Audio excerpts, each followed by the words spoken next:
Regulation of potassium balance is, of course, a critical component for the kidney.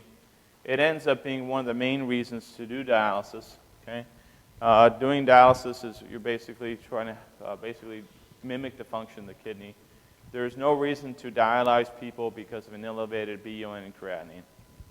That's not the reason you dialyze. The reason you dialyze is usually from high potassium levels. Person developing uremic symptoms, they usually are nauseous, vomiting, or becoming symptomatic. Okay? Fluid overload situations also indicate to you that you should have a person undergo dialysis. Okay? But potassium, by far, is one of the more important ones, and that can actually lead to your death if you don't get your kidney to function properly.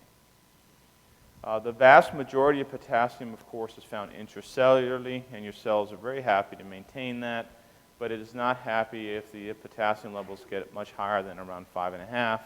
You get into a situation where if you get too high in your potassium, the heart will actually stop. It will go in asystole, literally because it can't form electrical activity. Potassium is also critical in the excitability of nerves and muscles. Okay? And the resting membrane potentials of these tissues are altered by changes in the extracellular fluid concentrations of potassium, because it begins to basically impede the gradients. Regulation of potassium between the intracellular and extracellular compartments we've talked about before is very much dependent on the total amount of potassium in the body. The distribution of most of the potassium, of course, is found inside the cells. An increase in the extracellular potassium can be diminished by pulling it into the cells, which is something that we do all the time in clinical. Things that shift potassium into the cells are drugs like epinephrine, insulin, aldosterone. Especially if you use insulin, you've got to use it with glucose. Aldosterone will also just shift the potassium into the cells. Beta-adrenergic receptors, which is part of the sympathetic nervous system, will also drive potassium into the cell, and alkalosis. The reason epinephrine and beta-adrenergic stimulation really do this is because it's a normal process of exercising. Okay? As you exercise, your cells repolarize rapidly, and part of that is to take this potassium and pour it out. So the system is set up as you increase exercise that you have a modulating system that increases potassium reuptake to try to ameliorate this response. And that's what the sympathetic nervous system is doing by the beta-adrenergic stimulation and including epinephrine. Factors that actually shift potassium out of the cell, which is dangerous for us, is insulin deficiency. Patients that are diabetics tend to be hyperkalemic much more than others. Patients with Addison's disease, okay, can cause severe hyperkalemias as well. If you have people on beta blockers, acidosis or cell lysis can also lead to hyperkalemia. And strenuous exercise will actually disrupt the cellular membrane and as a consequence cause a massive potassium release. So anybody who's been crush injured can also have significant shifts of potassium out of the cell. Renal excretion can be determined by the actual, what we call potassium filtration rate, which is potassium filtration rate is very much related to your actual glomerular filtration rate. Actually, a drop in GFR will result in an increased potassium level. Okay? And the rate of potassium reabsorption is basically 65% in the proximal tubule, so it mimics pretty much what's going on with sodium. And 27% is found also in the loop of Henle. Again, very similar to what we talked about just a few seconds ago. So what you see here is that the number of boxes coming in. Okay, in this case, we're saying that around 756 milliequivalents per day. Almost 500 is being absorbed in the proximal tubule, which accounts for about 65%. And about another 27% is then reintroduced into the body.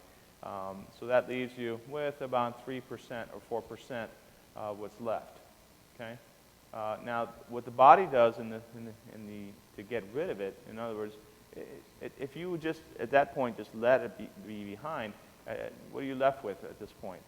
27 plus 65. Let's see, what is it?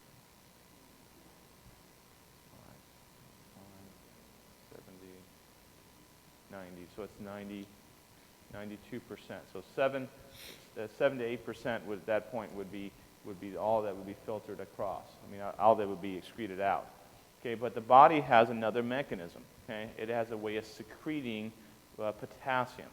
Okay, the reason that we do this mechanism is that the body gets plenty of nutritional content of potassium.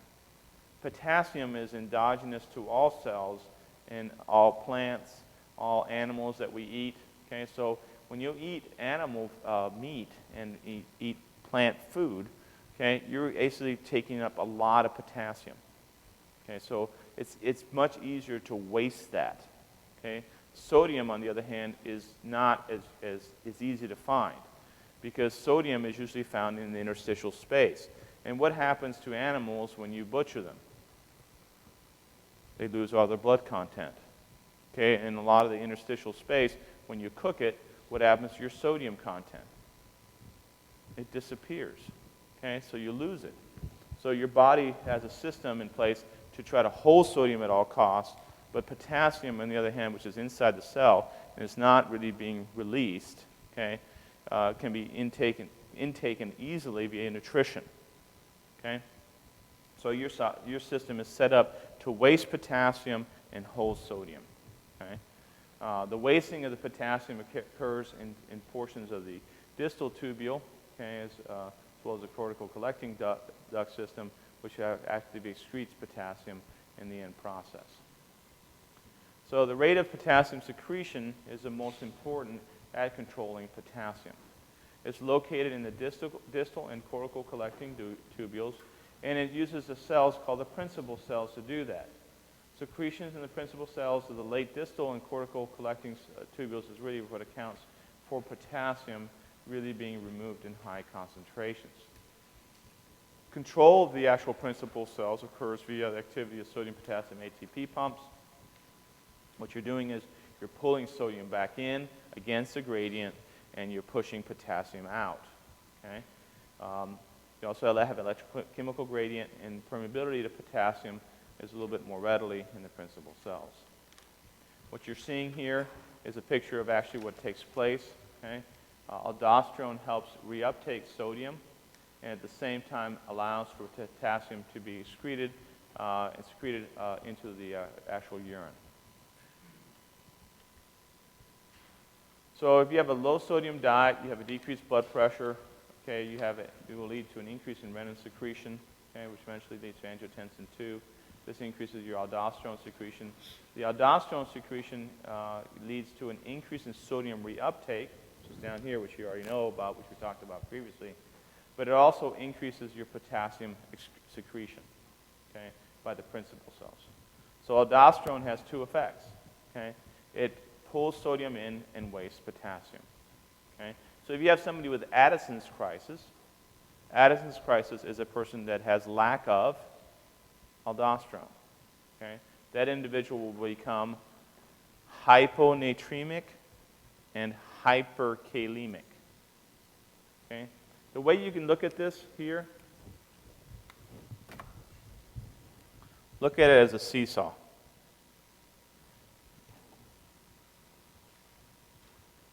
Okay, seesaw. Okay?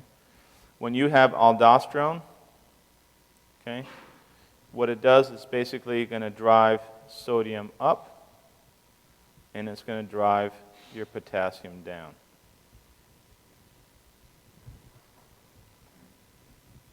So when you increase your aldosterone, it swings the set to drive the sodium up and drive the potassium down. So there's always going in opposite directions. If you lack aldosterone, then sodium comes down and potassium comes up. That's the way I remember it. It makes more sense to me, but some people may not like that analogy, so whatever. I can do the best I can. Increased potassium secretion. Okay? If you have increases in extracellular potassium, okay, will lead to an increase in sodium-potassium ATP pumps to be activated. Okay? This increases the electrical chemical gradient, which then leads to an increase in stimulation to aldosterone to be released. Okay? This will then cause the increased sodium levels by increasing the sodium-potassium ATP pump, and increases the permeability to potassium, which then excretes it. So basically, potassium secretion is actively being controlled by aldosterone. If you see increased tubular blood flow rate, it also increases potassium loss. Okay? So when you see a volume expansion, okay, or high sodium intake, you can also cause this effect. If you give somebody a diuretic, many of the diuretics waste potassium, and that leads to hypokalemia in a lot of individuals. This is another drawing to show you what happens if you give somebody diuretics. Okay? If you look at diuretics affecting the proximal tubule, loop of Henle, or the distal convoluted tubule, this leads to inhibition of sodium chloride reabsorption, and it also causes inhibition of potassium reabsorption. The inhibition of water reabsorption also takes place, which increases the rate of fluid delivery to the cortical collecting duct, and eventually you diurese that. Okay? But as a consequence, it also leads to an increase in potassium secretion and an increase in potassium excretion due to this decrease in reabsorption. So eventually you get the potassium depletion from these kind of diuretics. The other thing that decreases potassium secretion, which is a reverse, okay, is acidosis. Okay? So acidosis is a bad thing. Okay? It tends to hold potassium in the body. Okay? That's why one of the first treatments of hyperkalemia is hyperventilation. Okay? Hyperventilation is something easy to do that we can rapidly reverse in acidosis and help reestablish the gradient of pulling potassium back in to the cell.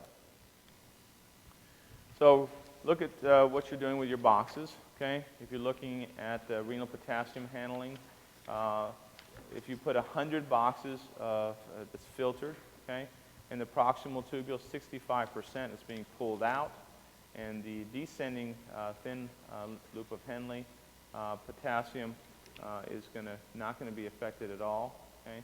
So most of the proximal tubule is where most of the potassium is being pulled back in. And the ascending thin and thick loop of Henle is when you're actually pulling more back in, which is 5 to 25%.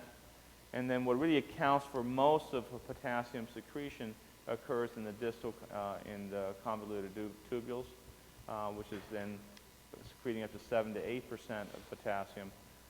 Substantial secretion can account to as much as 15% in the cortical collecting duct system as well. So make sure that you pay attention to these. Okay? This is what's on the table. Normally, the principal cells are responsible for the high potassium that's in your bloodstream, so get rid of it. On the other hand, you have a different system where it's pretty rare that you get hypokalemic. Okay? And these systems are secondary, which they're not principal cells, they're now called something else. Okay? These cells are responsible for reabsorption, okay, of potassium. Again, this is a table just to help you study for your test. Okay? This is the kind of stuff you sort of need to know. Not so much all the specifics about amino acids. You do need to know where most of this is taking place. You know, this is the kind of stuff I expect you to know. And this is to help you for your test. Okay? I'm going to keep going because this is a long chapter, so I'm going to try to go on this and maybe get you guys done a little early today. Chapter 9 is the regulation of hydrogen ion balance. So basically, this is an acid-base discussion once again. And basically, when you're looking at acid bases, you have to obey the balance principle. Okay? The balance principle states that the amount of acid that's being produced has to be put out, okay, to maintain a steady pH. That kind of makes sense. Now, the body has two ways of getting rid of acids. Okay? One is it has volatile acids and non-volatile acids. Okay? Volatile acids can be removed via the lung, which means that its CO2 is the #1 volatile acid. Okay? On the other hand, you have non-volatile acids that has to be removed as well, and that's done usually by the kidneys. Okay? So most of the acids and bases that are produced are an end product of metabolism. Okay? It is also maybe due to the activity of the GI tract, depending on what you're taking in as food intake. It's also from processing ingested foods. And the kidney also is responsible to a certain degree of producing bicarb and acid, but mostly bicarb, and basically excretes hydrogen ions into the urine. Ultimately, the kidney is responsible for the long-term regulation of acid-base balance, but the immediate regulation is usually by buffering capacities inside your bloodstream.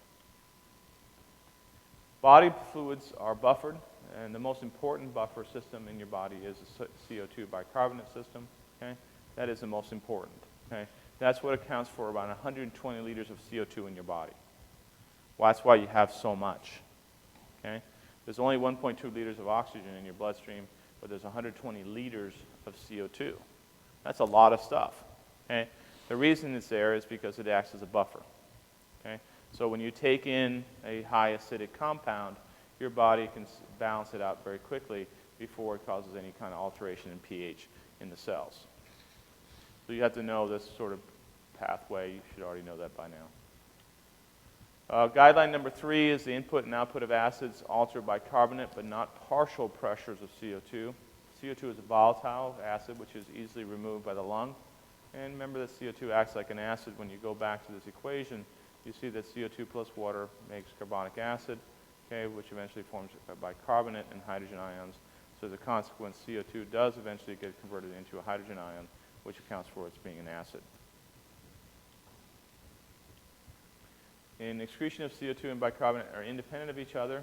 Okay? CO2 is regulated by the lungs, which we've talked about a lot before. But fixed acids are regulated by the kidneys.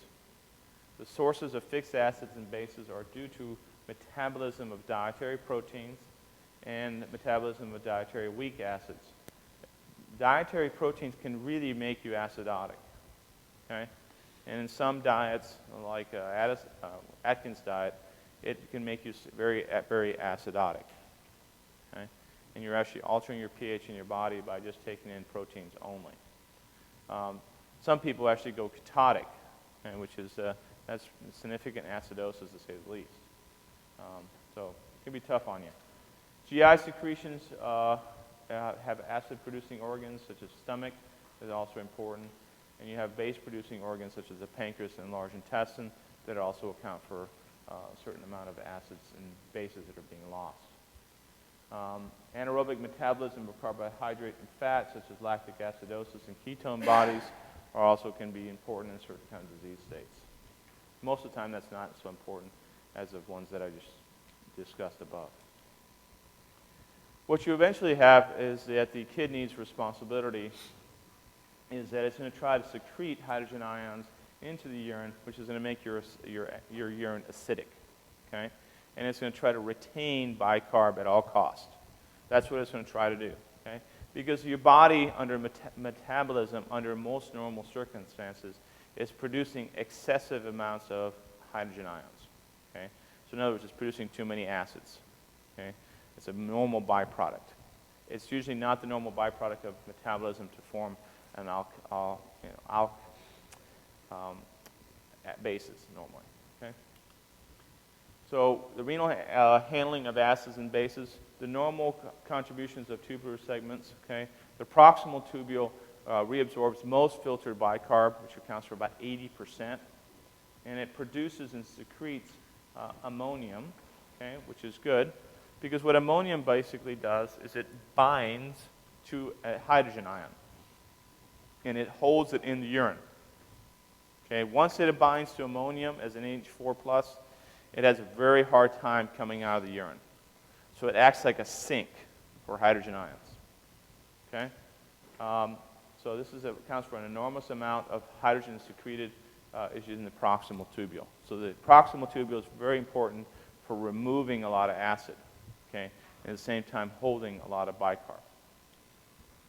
And what you see in this situation is you have a very important enzyme, okay, and that very important enzyme is carbonic anhydrase. Okay? Carbonic anhydrase is not very common in the body. Okay? There's the two places that you find carbonic anhydrase is in the kidney and in the red blood cells. Pretty much the rest of the body doesn't have a high concentration of carbonic anhydrase. Okay, so this important enzyme takes CO2 and water and converts it into carbonic acid, which is H2CO3. That carbonic acid then splits into a hydrogen ion and bicarb. And if you didn't have the carbonic anhydrase, you would not be able to form this. Okay, so the reason that it's found so much in red blood cells is that's important for establishing the buffering capacity in your blood.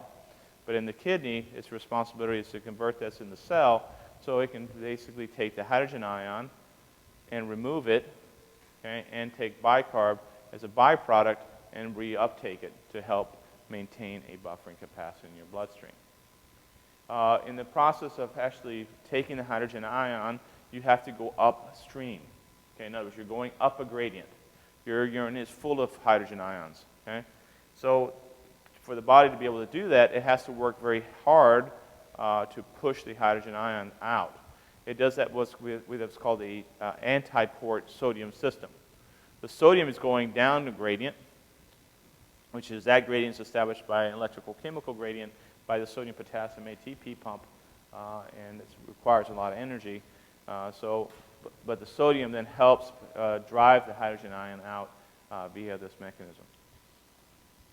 The thick ascending limb loop of Henle also is important, as it reabsorbs the second largest fraction of filtered bicarb, which accounts for 10 to 15%. Okay? This is not the descending portion, but the ascending portion. Again, this is requiring work, so it makes sense. Okay?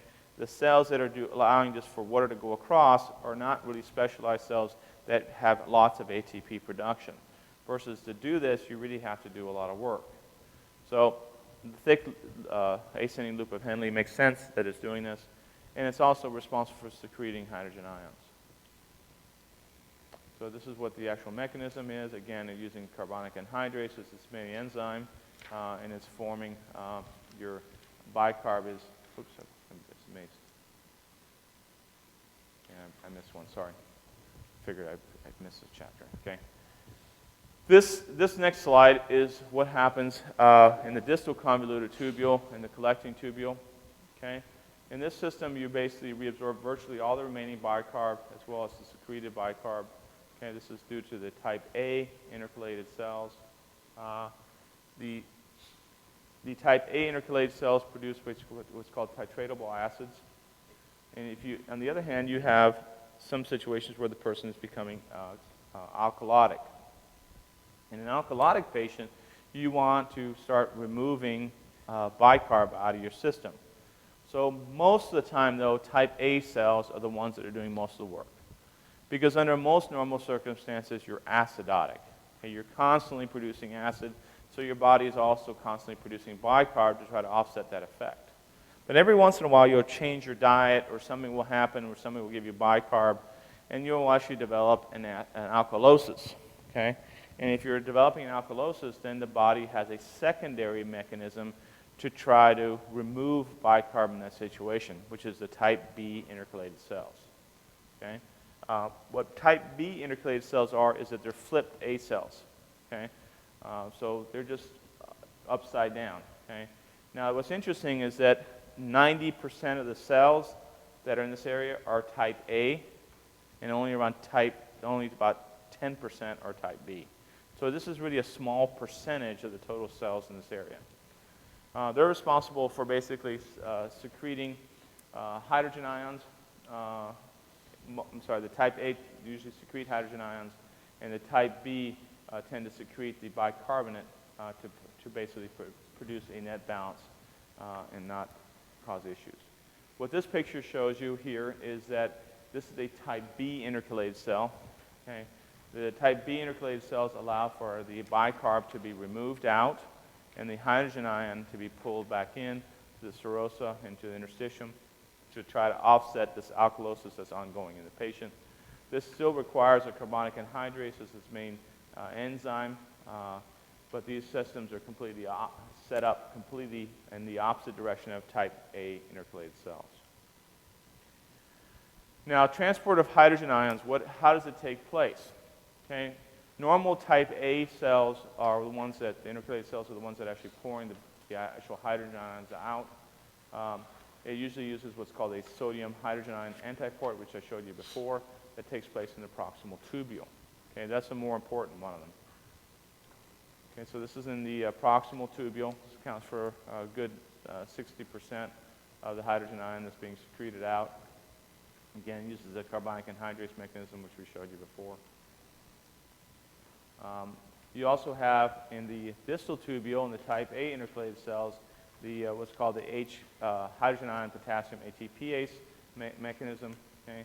What you have in this situation, you have carbonic anhydrase, and then it forms hydrogen ions, okay, which then are pulled out, and this is an energy requiring ATP step. And you can also pull back in during this process potassium. Okay? The good thing about this is that as hydrogens are being pulled out to maintain electrical neutrality, chloride is going out as well to try to maintain this balance. This is in type A intercalated cells. Now, the question, am I going to ask you all these specifics? No. Okay? I'm not going to do that, okay? I just want you to get a generalized concept. Okay, so that table that I showed you before, that's what I really want you to concentrate on. Okay, understand what the molecules are doing. These kind of intracellular mechanisms, they're great to teach, but are you going to retain that in 10 days after I give you the test? The answer is no, so I'm not going to give you that. I just want you to show you that it's not simply these are not simply diffusion cells. These are cells that are actually have mechanistic properties to them. Okay, they actually are doing a lot of work. And that's what I want you to sort of understand. So don't waste your time memorizing this stuff. The stuff that you do need to know is you need about carbonic anhydrase. Okay, you need to think about that because, you know, this is a major enzyme that's responsible to a certain degree for acid-base balance. Okay, and also potassium regulation to a certain degree too. Okay. The basolateral membrane transport mechanism is also available for you. Okay? This again, some of it occurs in the proximal tubule and the distal tubule. In the proximal tubule, you have what's called sodium bicarb symporters, which means that you're going to pull sodium in with bicarb. And then in the distal tubule, you have what's called a chloride bicarb antiporter, which kind of makes sense because at that point, what's happening inside the urine by the time it hits the distal tubule? What's the hydrogen ion concentration going up? It's very high, okay? So what would be naturally to drive a gradient? If you have a negative molecule, okay, and you can pull it across, it will cause an electrical chemical gradient to be developed. So chloride is a natural to use in the distal tubule to help drive bicarb back in, okay, at the cost of, you know, a little bit of work. So this is what the mechanism in the filtration of the filtered bicarb. In this situation, you're seeing carbonic anhydrase being, and again, the critical enzyme that allows for hydrogen ion going out and bicarb being pulled in. The hydrogen ions excretion in the urinary buffers and the formation of bicarb are phosphate is the most important non-bicarbonate urinary buffer. Okay. Why is phosphate so important? Because it can hold a lot of charge. Okay, so it acts like a sink, and I'll show you that in a minute. When secreted, hydrogen ion combines in the lumen with filtered buffer. Other than the bicarbonate, the overall effect is the addition of new bicarbonate. And basically, this kind of system of phosphate is able to produce about 40 millimoles per day more of bicarb. Okay, so here's what the bicarb puts out, the phosphate. The phosphate that is filtered is an end byproduct of metabolism. Okay? When you break off ATP, and it goes down to ADP, what's the byproduct of that? It's phosphate. Okay, so phosphate is pretty much found in your bloodstream fairly easily. It does get filtered, but once it gets filtered, it acts like a sink in the urine. Okay? Well, the way it acts like a sink is, as it goes along in the urine, it begins to accept hydrogen ions very easily. Okay, and it holds it to try to maintain the gradient to pull the hydrogen ions out. Okay, so things that are high in your concentration in your urine is hydrogen ions and phosphate. Okay? And that's why plants love your urine. Okay? Because it has a lot of phosphate. And what do plants use for energy too? ATP. So phosphate is a reusable compound for the plant. Now, do the plants love it too much? And the answer is no, because you are urinating with high hydrogen ion concentration, so you can burn out the plant.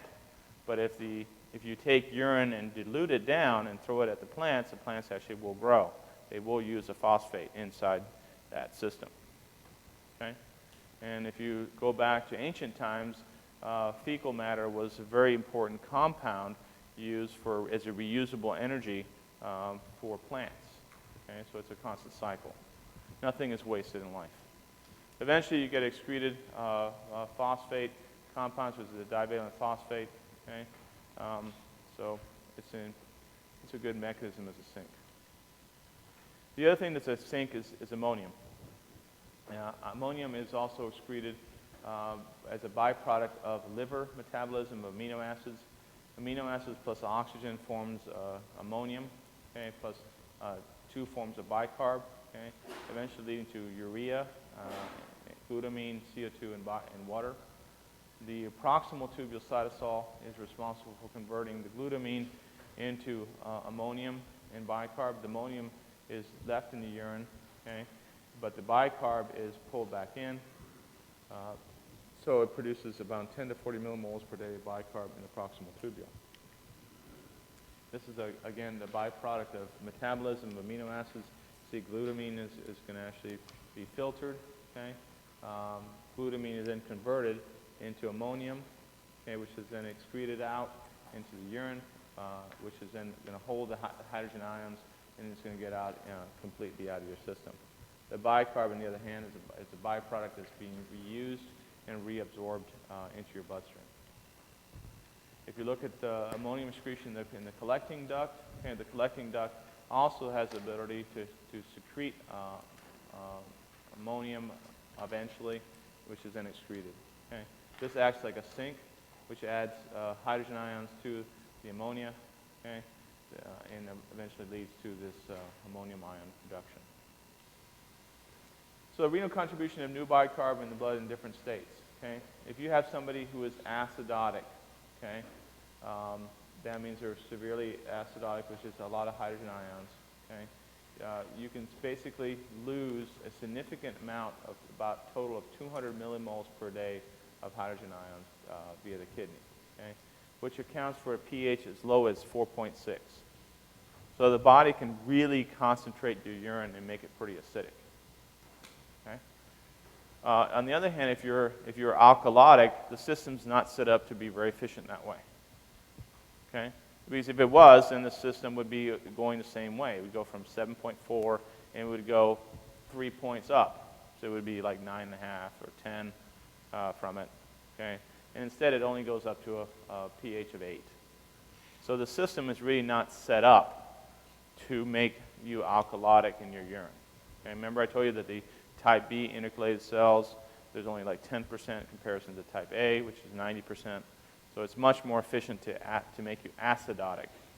Under normal circumstances, your system is set up to maintain an acid status of pH around 6 in your urine. Okay? So that's the normal. Quantification of renal acids excretion. Okay, the output of bicarb in the urine is how much bicarb is added by removal of hydrogen ions by the non-bicarbonate, and how much ammonium is being released is important questions. Basically, renal acids and bases are related to CO2 and pH, and the purely renal component is usually due to the non-volatile acids and bases that are being produced. There's no hormones or nerves that are involved in this mechanism of acid-base balance. Okay? So it's not being activated by the sympathetic nervous system. We know this to be true, again, because if you put a transplanted kidney in somebody, the body immediately regulates the pH back to normal. Okay? So the kidney works in isolation in this situation. Okay? It does not need additional stimulus or hormones to do this. Okay? These cells are always trying to have a set point pH that is being produced, okay, which is really kind of neat. If you think about this, if you have somebody who's in renal failure, one of the things that you always have to fight in these individuals is they always are acidotic. They're always acidotic. They're chronically acidotic. Okay? And that becomes important for us clinically. Okay? If you know that a person has renal failure, you always have to think in the back of your mind, that person's acidotic until proven otherwise. And if I inject a local anesthetic, is it going to work? The answer is no. Okay? So these people are much more resilient to things like epidurals, spinals, okay, local anesthetic infiltration. Okay, it may not work as efficiently. Intravenous solutions like lactated ringers can also be, they have to be broken down eventually. What you have in lactated ringers is you have lactate, okay, which is converted into hydrogen. With hydrogen ion, it gets converted into CO2 and water. Okay, and it leaves behind eventually bicarb. Okay, the kidney is important. If you are giving somebody lactated ringers, you better have good kidney function, okay? Because if you don't, okay, what ends up happening is the CO2 has to be removed by the lungs. And if you have ventilatory problems in that individual and you're having a hard time ventilating them appropriately, then it'll back up and form hydrogen ions. Okay, so this reaction can go backwards. So if somebody who is acidotic and you're having a hard time ventilating them and they're in renal insufficiency, it's maybe not a good idea to give them lactated ringers. Okay, because lactate can cause an acidosis in very rare situations. The reason that we give lactate under normal circumstances is it aids the kidney in forming bicarbonate for you. That's what it really is for. Okay? But that means you have to have a good kidney function in that situation. So there's really two reasons not to give lactated ringers to somebody in renal failure. Okay? One is lactated ringers has potassium in it, and the second reason is the lactate, which can make the acidosis actually worse. Okay? Now, specific categories of acid-base disorders. Okay, you can have respiratory acidosis, which is a damaged respiratory drive and obstruction of the conducting system and inadequate ventilation. We've already talked about that, so we're sort of skipping through this pretty quickly. And then you have respiratory alkalosis, where you get hyperventilation syndromes that take place. The other ones that are a little bit more important for us in this discussion of the kidney is metabolic acidosis. Okay? And metabolic acidosis can be occurring from failure of the kidney to excrete hydrogen ions. So if you have a problem with the intercalated type A cells, you can have a lack of hydrogen ion secretion. You can have a problem. You can have certain disease states which are called renal tubular acidosis, which can occur in chronic renal failure. It can also occur in somebody who has Addison's disease, where the person develops hyperkalemia and hyponatremia. You can have also hereditary disorders, so-called Fanconi syndrome. The other things that can cause metabolic acidosis is from excessive hydrogen ion production from diabetics. They go into ketoacidosis from fats to acetoacetic acid. The addition of metabolic acids to the body, such as aspirin, which is another issue in itself. Or you can actually get alcohol poisoning from methyl alcohol, which forms formic acid. Methyl alcohol is not normal alcohol.